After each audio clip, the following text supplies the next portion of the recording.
Heute haben wir eine ganz besondere Runde vorbereitet, denn wir haben 3 Gäste von Boehringer Ingelheim in der Runde zusammengebracht und wir schauen uns gemeinsam ein spannendes Projekt an, das wir gemeinsam in den letzten Monaten realisiert haben. Herzlich willkommen zum Weekly Talk, dem Videopodcast der Inosoft AG. Wie würdest du in 2 Sätzen das Projekt beschreiben? Ich würde es in 2 Sätzen so beschreiben, dass wir versucht haben, die digitale Mitarbeitererfahrung zu verbessern. Im Vorgespräch war so das Stichwort Intranet gefallen. Da habe ich so ein bisschen provokativ gesagt, Intranet 2.0. Da habt ihr ja gesagt, nein, um Gottes Willen, das ist was ganz anderes. Also wo ist jetzt sozusagen der Unterschied zu einem Intranet, was man sich herkömmlich unter einem Intranet vorstellt? Ich denke, dass unser Ansatz weit über das Intranet hinausgeht. Intranet kennt man ja so ein bisschen aus der Ecke. Das ist eine Plattform, Policies and Procedures, Suche, News etc. Wir haben uns gedacht, da ist mehr drin. Da ist mehr drin im Sinne von, was machen eigentlich die Mitarbeiter den ganzen Tag? Wo sind sie?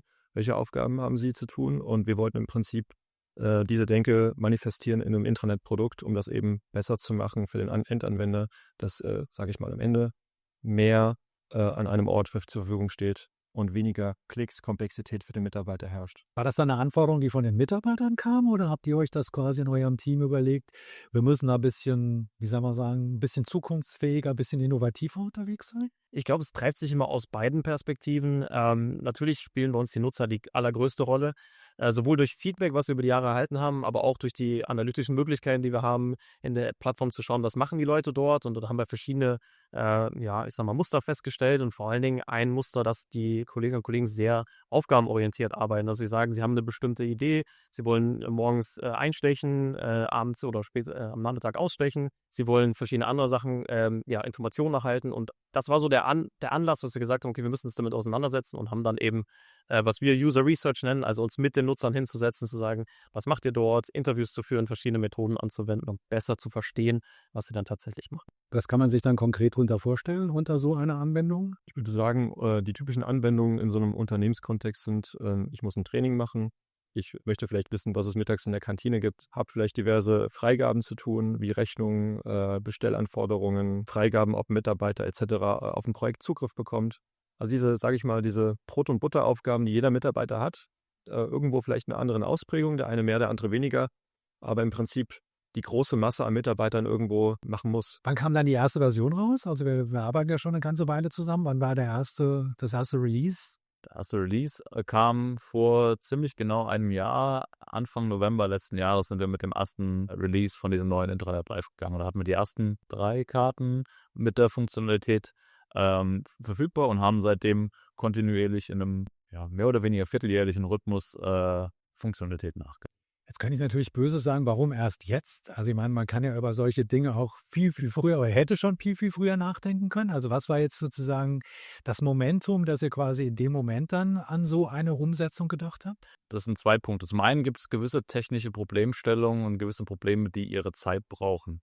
Wir haben dieses Thema Task-Driven Intranet auch schon mal viel früher, MyBI hieß das damals, Zeiten probiert, mit Portaltechnologie. Das ist eine relativ schwergewichtige Technologie gewesen. Die Quellsysteme, die man anschließen wollte, hatten seinerzeit, das Thema API war noch nicht wirklich so verbreitet, waren schwerer anzuschließen. Netzwerkstrukturen waren noch so, dass man einen klassischen Parameter hatte und der User noch nicht unbedingt mit einem iPhone unterwegs war. Das erste iPhone war wahrscheinlich gerade rausgekommen. Mit der Technologie, auf der wir jetzt aufsetzen, sowohl die eigene Technologie als auch die Backend-Technologie, die wir anschließen mussten, haben wir jetzt die Möglichkeit, das zu tun. Das andere ist natürlich, der Need für ein Intranet hat sich verändert in der Art und Weise, wie die Leute arbeiten. Das heißt also, der Reifegrad der Technologie war dann genau der richtige Zeitpunkt und einfach auch die Frage, wie Mitarbeiter dann im Intranet operieren oder im Intranet zugreifen. Sprich, Smartphones, hat das einen bestimmten Impact gehabt? Absolut. Ich würde schon fast sagen, dass auch durch die Pandemie bedingt unsere Userzahlen, unsere Benutzerzahlen gerade für SharePoint und Teams zum Beispiel enorm nach oben geschossen sind, gleichzeitig eben auch für mobil. Und das hat uns die Möglichkeit gegeben, auch genau zu analysieren, wo bieten wir diese Sachen an und können sie in diesem Kontext, der ohnehin schon da ist, auch genutzt werden. Aufbauend auch, was Franz eben sagte, jede Idee braucht den richtigen Zeitpunkt. Und uns hat im Prinzip diese Initiative auch gezeigt, dass jetzt der richtige Zeitpunkt offenbar gefunden wurde, um all diese Dinge, sage ich mal, an den Ort zu bringen, die Mitarbeiterkomplexität oder die Benutzererfahrung, die Komplexität der Erfahrung zurückzubauen, zu reduzieren Und im Prinzip, was ich auch dazu fügen würde, das Team, welches das umsetzt, muss auch dafür bereit sein, so zu denken. Wenn ich mir jetzt vorstelle, ich bin Boehringer Ingelheim-Mitarbeiter, komme morgens ins Unternehmen, mein erster Blick ist quasi auf mein Smartphone. Was sehe ich da? Tatsächlich, wenn ich das jetzt über Microsoft Teams mache, was bei uns jetzt durchaus vorkommen kann, dann finde ich tatsächlich dieses, wir nennen das Dashboard, das ist diese Microsoft Viva Connections Technologie, die wir da im Hintergrund einsetzen. Und ich sehe quasi diese Integration, die wir gebaut haben, ist quasi der erste Layer, was ich sehe, wenn ich das Innerhalb von Teams. Genau, ich habe quasi eine App innerhalb von Teams, da drücke ich dann drauf, die heißt dann bei uns Insight, die hat so ein schönes Boehringer-Logo da drauf. Das ist dann quasi unser Startpunkt in die digitale Mitarbeitererfahrung bei Boehringer. Da verstehe ich auch, warum wir mein Intranet 2.0 so belächelt haben, weil das ist ja keine Webseite mehr, so wie man denkt, sondern es ist ja quasi eine Überleitung der Informationen auf Standardapplikationen, die Mitarbeiter nutzen. Welche Technologie wird dann da eingesetzt, um so etwas zu machen, eine Standardanwendung zu erweitern? Also wir haben uns als App-Shell quasi für Teams als Container entschieden, wo wir das Ganze publishen. Unser Intranet ist SharePoint-basiert und wir nutzen aus dem SharePoint-Framework diese sogenannten Adaptive Cards, um diese interaktiven Karten zu erzeugen. Wie kommt das bei den Mitarbeitern an? Also, dass sie quasi nicht mehr auf dem Intranet, also auf der Webseite, sondern tatsächlich innerhalb der Applikation dann die Informationen abrufen können? Ich denke, es sorgt für sehr positives Feedback und auch für teilweise Überraschungen. Also im Sinne von, wow, es ist wirklich da, ich kann es sehen, ich muss ja gar nicht mehr in eine andere App abspringen. Ich finde alles dort, was ich brauche. Ich finde meine Nachrichten dort. Ich kann sowieso in Teams chatten, habe meine Termine und gleichzeitig eben auch mein Intranet.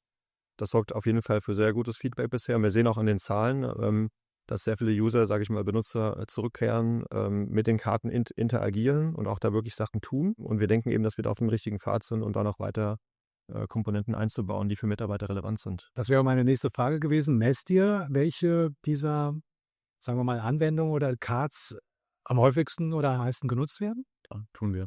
Also wir sehen sowohl, über welchen Weg die Plattform konsumiert wird. Das ist sowohl möglich, das Ganze über Teams zu konsumieren, als auch weiterhin klassisch. Ich komme ins Büro, ich setze mich an meinen Rechner und mache die Internetseite auf. Da haben wir auch eine Feature-Äquivalenz. Also auf beiden Seiten geht beides. Und auf den Karten sehen wir auch konkret, welche Karten genutzt werden. Tatsächlich solche Karten wie, welche Trainings muss ich machen, das ist in der Pharmaindustrie ein Riesenthema. Die haben, wenn man jetzt global auf unsere User-Audience schaut, haben die meiste Verbreitung. In Deutschland, überrascht es vielleicht nicht im Intranet, ist die Kantine, um was es gibt, heute mit der Klassenserie sagt. Um dir vielleicht auch zwei direkte Zahlen zu geben, wir sprechen derzeit von knapp 34.000 individuellen Usern, die jeden Tag draufgehen auf die Seite. Und wir haben ungefähr so schwankend, je nach Saison, ob es eben auch gerade Ferien gibt oder nicht, 7-8% mobile Nutzung derzeit. Okay. Ja. Glaubt ihr, dass dann, wenn man, ohne jetzt schon in Richtung eines Ausblicks zu gehen, aber wenn man jetzt ein paar Jahre weiter guckt, dass dann das Intranet in der klassischen Webform quasi nicht mehr existiert? Kann das passieren?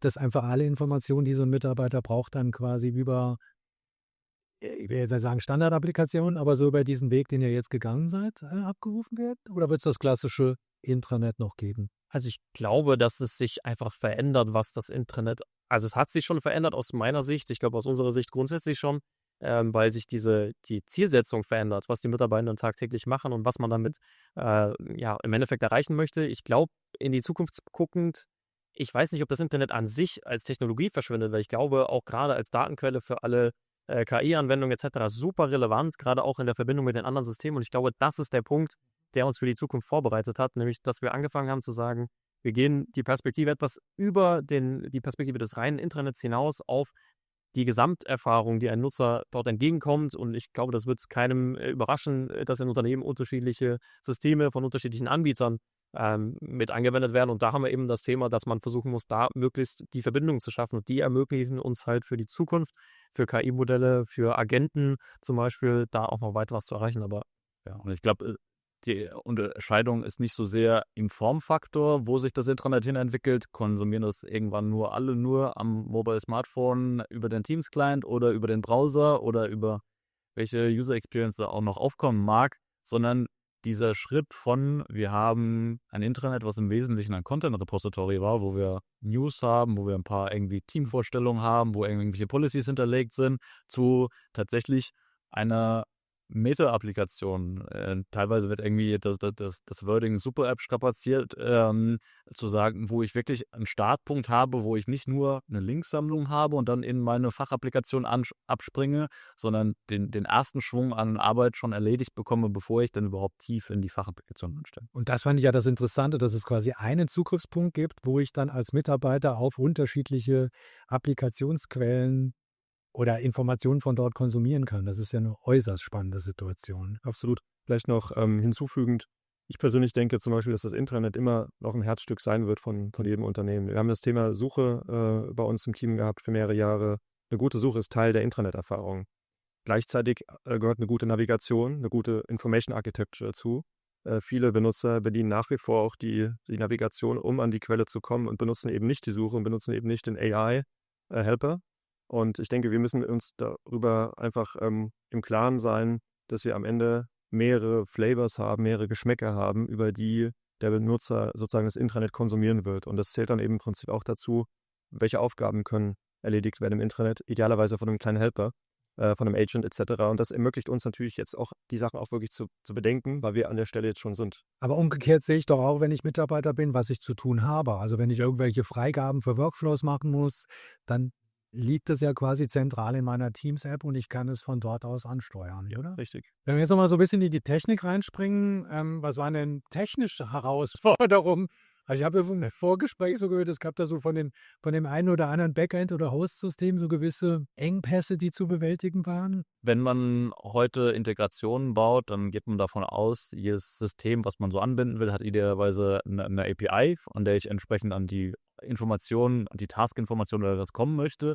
Und wir haben Schwierigkeiten, ich sag mal, in 2 Arten gesehen. Das eine war tatsächlich ganz banal. Wir haben Systeme gesehen, die im Rate-Limiting mit den Mengen an Usern, die wir über unser Intranet haben, nicht klar, die dann ihr Rate-Limiting anpassen mussten. Und das andere ist, dass jedes System eine API hat, ist schon mal ein guter Punkt. Aber der Teufel steckt dann doch im Detail. Ein schönes Beispiel, wo man das relativ gut Ende zu Ende zeigen konnte, war tatsächlich für unsere Trainings. Wir nutzen SAP SuccessFactors, wo unser Learning Management drin ist. Das bietet prinzipiell eine API an, die heißt To-Do, der Endpoint, da kriege ich meine To-Dos. Ich habe vorne den User, der ist hier angemeldet. Wird man sich denken, das müsste ein relativ einfaches Unterfangen sein, von dem User seine To-Dos zu bekommen. Wenn man im Detail reinschaut, ist es aber so, ich habe hier einen User, der ist angemeldet an Entra-ID. Den muss ich dann anmelden gegen SAP IAS, das ist das Identity Management der SAP-Welt, damit ich anschließend dann einen Token bekomme, mit dem ich Informationen aus meinen SuccessFactors bekommen kann. Das war schon mal die erste Herausforderung. Da sind wir auch ein bisschen mit der SAP unterwegs gewesen, weil SuccessFactors ist auch irgendwann mal zugekauft worden. Da unterscheidet sich dann im Detail ein bisschen die Nomenklatur, was ist was. Hat uns eine Weile gekostet und hat uns auch viele Experten, die wir dann intern in der Firma zusammenbringen mussten aus verschiedenen Teams, um diesen Ende-zu-Ende-Blick hinzubekommen. Als wir das Ganze dann am Laufen hatten, waren wir relativ stolz und haben das gelauncht und es hat bei über 90% der Nutzer wunderbar funktioniert. Und bei anderen Nutzern einen seltsamen Fehler geworfen. Was wir dann gelernt haben ist, man muss sich auch teilweise sehr tief im Datenmodell des Zielsystems auskennen. Schon bei der Anmeldung, wenn ein Mitarbeiter bei uns startet, bekommt er wie bei den meisten Firmen eine Personalnummer. Und wenn der Mitarbeiter über seinen Mitarbeiterlebenszyklus nur eine Personalnummer hatte, war das alles wunderbar.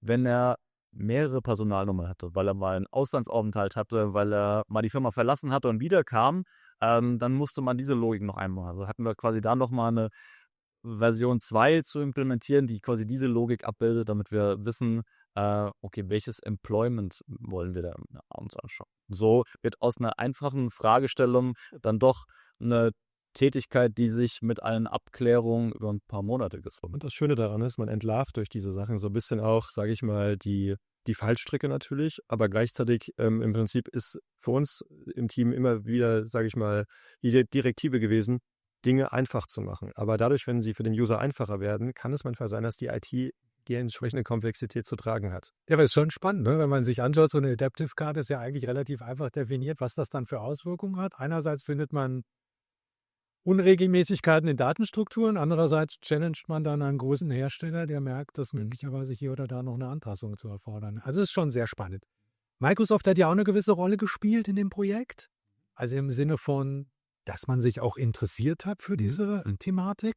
Womit hatte das zu tun, glaubt ihr? Ich meine, wir haben schon langjährig in dem SharePoint-Umfeld öfters mit der Microsoft den Austausch gehabt und haben dann auch über das Thema, was wir rund um Viva Connections, also das ist dieses Framework, was dieses Dashboard da abbildet, mit der Microsoft gesprochen. Für die war das, glaube ich, tatsächlich sehr interessant zu sehen, dass eine Firma mal in einem relativ großen Umfang Trittsysteme anbietet, weil das war ein Thema, was in diesem Produkt schon angelegt ist, an das sich aber auch viele andere Kunden, wir haben auch mit ein paar Peers gesprochen in der Industrie, noch nicht so dran getraut haben. Von daher war das für die sehr spannend zu sehen, wo dann der Product Manager, der das Thema betreut, auch gesagt hat, okay, jetzt will ich mal in meinem Leadership-Team zeigen.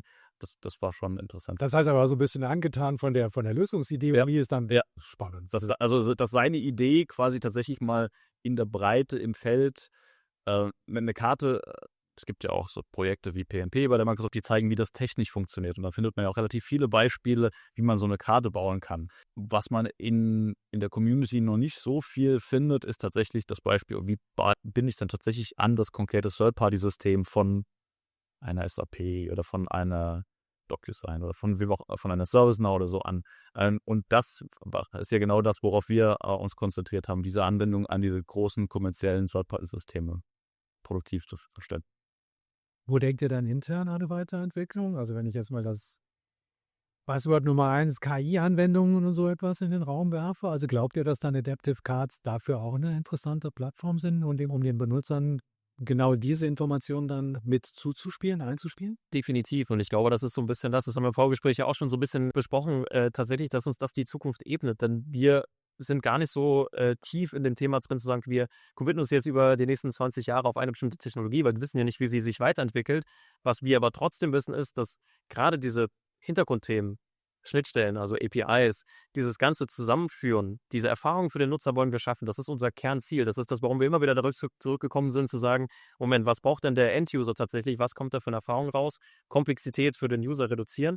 Und da hat sich dann eben auch ergeben, okay, wenn wir diese Schnittstellen so hinbekommen, dass da theoretisch alle möglichen, Frontends, also, tatsächliche Interfaces bei rauskommen können, die tatsächlich zum User gehen, dass das einfach universell ist. Weil ob ich das heute in Viva Connections Cards ausspiele oder morgen in einem Magenten oder vielleicht in einem ganz anderen System, was ich heute noch gar nicht absehen kann, habe ich eine extreme Flexibilität, solange ich verstehe, wie meine Hintergrundtechnologie funktioniert, wie sie zusammenarbeitet, mit wem ich sprechen muss in der Firma, damit diese Gesamterfahrung bestehen bleibt oder ich sie sogar verbessern kann. Ich meine, wie Dominik schon sagte, das gibt uns die Möglichkeit, jetzt auf einem ganz anderen Level zu operieren.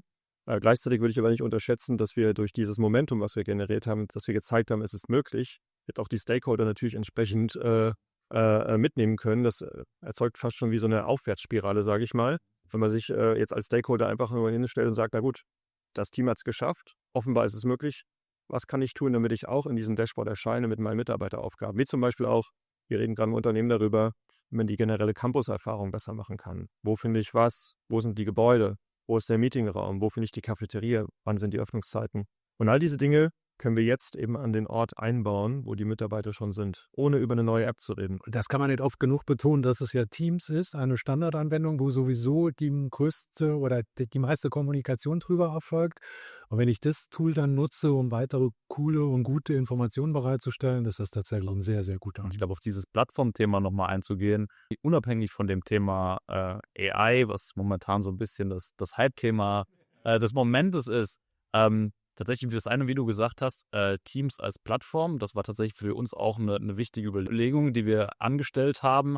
Wir haben natürlich auch über die Jahre Erfahrung gemacht mit One-Off-Mobile Applications für den Employee und die hatten durchaus immer ihre Adoption-Probleme. Absolut. Weil die Hürde erstmal ist, der Mitarbeiter muss es sich installieren, aus dem App Store holen, entweder aus einem internen oder man hat es im Public App Store. Es ist nochmal ein separater Login, es ist eine App, die ich nochmal aufmachen muss. Ich muss es auch auf meinem Homescreen irgendwie dem dort Platz gewähren und nicht irgendwo hinten links versteckt, weil war eine der Überlegungen tatsächlich für uns zu sagen, okay, wir gucken uns an, was sind denn Apps, die viel installiert sind? Und tatsächlich in den Statistiken, eine Outlook-App wird keinen verwundern, dass das immer noch die Nummer 1 ist. Danach kommt dann schon Teams und danach kommt dann in der Breite der Firma lange nichts. In der Salesforce, klar, die haben ihre CRM-App, aber ansonsten reden wir dann über eine Dimension, über eine 10er-Dimension Unterschied an Nutzerschaft. Deswegen war Teams für uns eine zentrale Entscheidung. Eben, wie erreichen wir relativ schnell unsere Employee-Kohorte? Und zum anderen, wie du auch sagst, das gibt uns natürlich eine unglaublich reiche Plattform, auf der wir Dinge tun können. Rob hat es eben ein bisschen angedeutet, auch unabhängig von dem AI-Thema, so ein Thema wie Campus Experience und diese Karten. Dadurch, dass wir im Teams-Client sind, können wir auch sagen, wir können lokationsspezifische Informationen anbieten. Unser Campus in Egelheim ist relativ groß, wenn man sich da nicht auskennt und nicht weiß, wo findet man was. Oder auch, wenn ich mal irgendwie auf einer Dienstreise bin und auf einem anderen Campus bin, können wir in so Karten natürlich auch Lokationskontext anbieten und sagen, okay, diese Information suchst du. Hier ist die Überblicksseite zum Campus in Wien, weil wir sehen, du bist gerade in Wien. Und also das sind Dinge, wo durchaus auch noch einiges an Arbeit und an Roadmap offen ist. Ein Punkt hinzufügen, weil ich glaube, das ist das Wichtige, was uns da wieder vereint auf die Nutzererfahrung. Wo du auch gefragt hast, in welche Richtung geht das? Klar, Thema AI wird eine Rolle spielen. Wir waren uns auch die Frage und die stellen wir uns auch schon, wie wirkt das auf all das, was wir da bis dato erreicht haben? Die zweite Frage ist genau das, Campus-Navigation. Was sind die Themen, die die Nutzerinnen und Nutzer am meisten beschäftigen aktuell? Deswegen, wir haben schon einige weitere Elemente im Backlog, andere Sachen, die wir auch zurückstellen mussten, weil wir gesagt haben, okay, wir wissen nicht, wie die Integrationen funktionieren könnten. Die Schnittstellen sind noch unklar. Wir haben ganz, ganz vieles tolles Feedback auch bekommen von unseren Kolleginnen und Kollegen. Das würde ich gerne noch sehen. Das würde mir meine Arbeit erleichtern. Und da freuen wir uns super drauf, da hoffentlich auch bald was anbieten zu können. Was würdet ihr sagen, wenn ihr halt das Projekt Revue passieren lasst? Was hat euch besonders stolz gemacht? Was war euer Highlight in der technischen oder in der Umsetzung während der Laufzeit? Ich glaube persönlich, mich hat am meisten stolz gemacht zu zeigen, dass es geht. Dass es geht. Wir hatten vorher endliche Diskussionen gehabt über, wo sind die Schnittstellen dokumentiert, hat noch keiner probiert, hat noch keiner gemacht. Vielleicht hat es schon jemand probiert zum falschen Zeitpunkt, war zu komplex, war zu teuer, haben wir wieder verworfen. Aber ich glaube, das Schönste an dieser ganzen Sache für mich persönlich und auch das Team zu sehen, dass es einfach funktioniert. Und dass wir dadurch extremes Momentum und Gravitation entwickeln Richtung Stakeholder, User und dass wir es geschafft haben, sage ich mal, diese ganze Komplexität, die in jedem Unternehmen herrscht. Ne? Also wirklich, wo finde ich was, wo muss ich hingehen, um was zu tun, dass wir die ein bisschen rausnehmen können.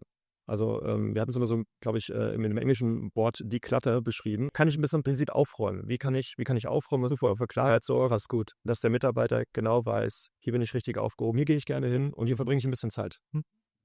Und ich glaube, da hat es tatsächlich geholfen, dass wir bewusst hier ein vergleichsweise kleines Projekt und ein vergleichsweise kleines Team, was sehr eng zusammengearbeitet hat, was auch geografische Nähe hatte. Wir haben lange versucht, bei manchen Kollegen in externen Schnittstellen, also innerhalb des Unternehmens mit einem anderen Team, lässt sich nicht immer vermeiden, aber dass wir das Team auch sehr eng zusammenarbeiten lassen. Da waren wir in der Lage, mit einem kleinen Team relativ viele dieser Durchstiche zu machen, wie ich es eben auch beschrieben habe an dem Beispiel SuccessFactors, die erfolgreich funktioniert haben. Wenn man sich das anschaut, große Programme tendieren dazu, in so einer Firma gerne ein Schwergewicht zu werden. Und das war schön zu sehen, dass wir da mit einem kleinen Team sehr agil, ich möchte das Wort nicht überstrapazitieren, aber sehr agil vorangehen konnten und regelmäßig zeigen konnten, guck mal, da ist der nächste Punkt, den wir erreicht haben, oder der nächste Punkt. Und auch irgendwann in einen Rhythmus kam, wo wir regelmäßig dieses Erlebnis hatten, okay, wir haben die nächste Hürde genommen und das kam dann irgendwann so ins Laufen. Also man muss am Anfang ein bisschen Startenergie rein investieren, bis das ins Laufen kam und dann ein bisschen dran glauben, auch wenn es am Anfang ein bisschen braucht. Aber danach ist so ein kleines, gut zusammengestelltes Team unglaublich stark. Ich glaube, meine Highlight, da würde ich anknüpfen, ist tatsächlich das erste Mal, wo wir dann wirklich das Ausrollen, den Launch hatten von den Applikationen, wo wir gesagt haben, hier haben wir wirklich End-to-End auch wirklich, ich sag mal, harte Nüsse geknackt und geschafft, da den Durchbruch zu schaffen, das mit dem Team zusammen, meistens dann doch in einem MS-Teams-Call auch, weil wir nicht alle an einer Stelle sitzen, aber das mit dem Team zu feiern, war für mich wirklich das Highlight, weil ich gesagt habe, das war ein super Achievement von allen, die mitarbeitet oder mitgearbeitet haben, weil es uns dann einfach auch gesehen, man hat den Wert wirklich gesehen, man hat angefangen, wie die Nutzung dieser Karten losging und wir waren wirklich beeindruckt, haben gesagt, wow, haben wir geschafft. Wenn man jetzt nochmal so einen Blick in Richtung Timeline und Aufwand richtet, war das auf der richtigen Schiene? Also ist Aufwand und Nutzen, steht das in einem guten Verhältnis? Ist die Timeline, in dem das ganze Projekt über die Bühne gebracht worden ist, gut gewesen? Zu langsam gewesen? Oder Was war sozusagen da die Herausforderung? Ich würde behaupten, wir hatten, wie auch Franz sagt, am Anfang so ein paar Startschwierigkeiten, auch hinsichtlich, wo bringt man es ein? Macht man ein separates Projekt raus? Bindet man eher in Intranet-Kontext ein als bestehendes Product-Team? Wir hatten ein bisschen Regression gehabt im Sinne von 2 Schritte nach vorne. 2 Stunden nach vorne. Das war so Startschwierigkeit, würde ich sagen, die wir hatten. Aber vom Value, also vom Wert, den wir jetzt erbringen konnten im Vergleich zu dem, was wir aufgewendet haben, würde ich sagen, wir haben auf jeden Fall der Firma da einiges auch an Savings erbracht, im Prinzip auch die Zeit vielleicht zu reduzieren, Übersicht zu haben, Deadlines nicht zu verpassen, wenn es um irgendwelche wichtigen Approvals geht. Und wie gesagt, dieses ganze Thema Tool- und Process-Based Orientation, die der Mitarbeiter regelrecht antrainiert bekommt im Unternehmen, im Prinzip geht dorthin, um das zu machen, rauszunehmen aus dem Spiel und zu sagen, geh einfach an einen Ort, du findest alles dort. Absolut. Und dass wir nicht in der Lage sind, oder das ist immer so diese typische Joker-Karte aus Business und IT wohlgemerkt, die man gerne spielt und sagt, ich habe ein Tool, mach's doch bitte hier, ich habe einen Prozess, mach's doch bitte dort. Ja. Und das wollten wir im Prinzip einfach auflösen. Und ich denke, deswegen Kosten-Nutzen auf jeden Fall positiv auf der Nutzenseite. Ich denke, da spielen ein paar Punkte rein. Haben wir mit diesem Projekt genug Bang for the Buck geliefert? Was wir nicht getan haben, was für so ein IT-Projekt durchaus auch mal ungewöhnlich ist, wir haben keine neue Software gekauft. Wir haben existierende Plattformen genutzt. Das heißt, wir mussten keinen RFP machen, wir mussten keine netto neue Software einführen. Diesen Aufwand haben wir uns gespart. Der nächste Punkt ist, wir haben natürlich ein bisschen Laufzeit gebraucht. Wir haben gesprochen, dass wir jetzt schon über ein Jahr in Wellen launchen. Das ist, glaube ich, ein bisschen dem Umstand geschuldet, dass eine Organisation einfach komplex ist. Man muss gewisse Dinge klären, man muss den richtigen Ansprechpartner finden. Als Boehringer sind wir mittlerweile fast 55.000 Mitarbeiter.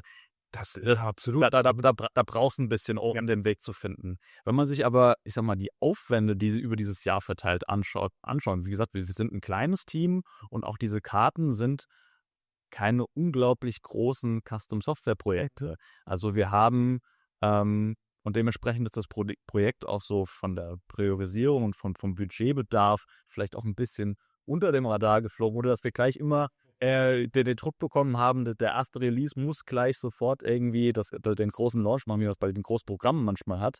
Es war also insgesamt ein sehr vertretbarer Aufwand, den wir da investiert haben. Er hat sich halt nur ein bisschen verteilt.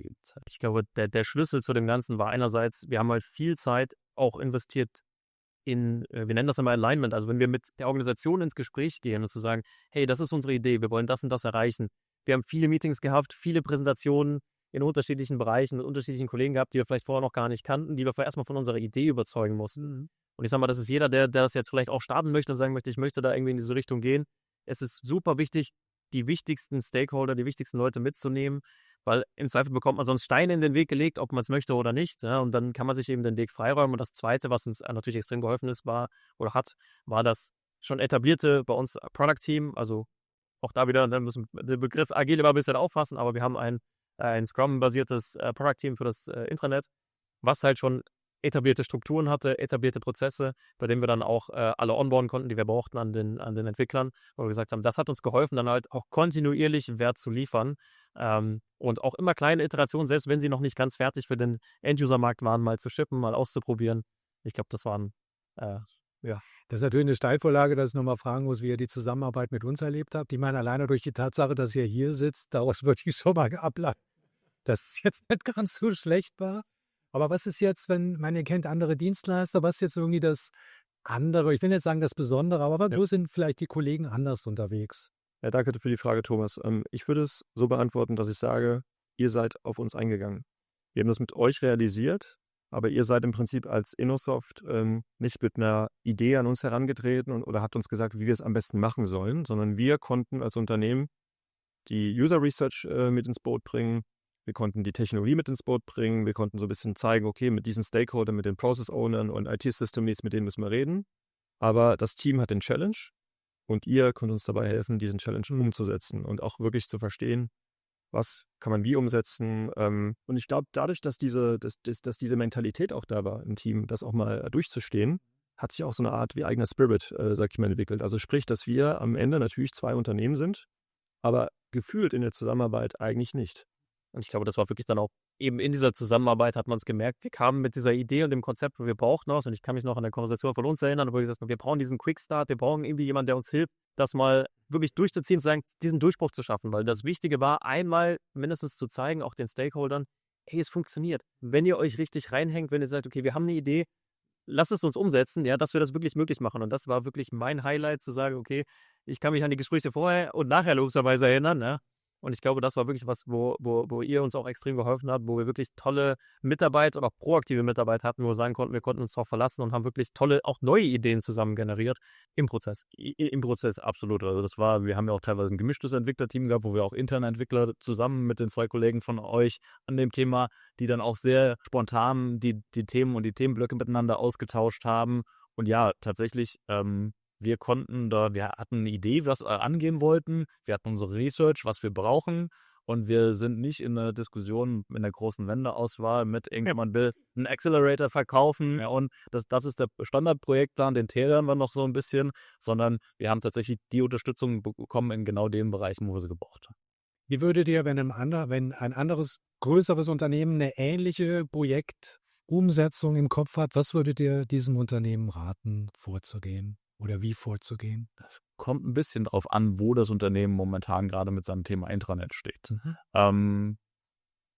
Als Voraussetzung ist, man ist ein M365-Nutzer, sonst macht das Thema, was wir hier gerade diskutieren, technologisch keinen Sinn. Die erste Frage ist dann schon mal, ist denn Intranet schon auf SharePoint Online als Basis? Weil ein bisschen Content Repository als Basis, als klassisches Intranet, als Nukleus braucht es. Da würde ich mittlerweile sagen, es gibt mittlerweile keinen Grund mehr, wenn man SharePoint im Haus hat, noch sich eine separate Plattform für Intranet zu leisten. Das ist ein Thema, was man durchaus auch, gerade jetzt auch in vielleicht wirtschaftlich schwierigen Zeiten sagen kann, das ist durchaus ein Konsolidierungsthema, was man angehen kann.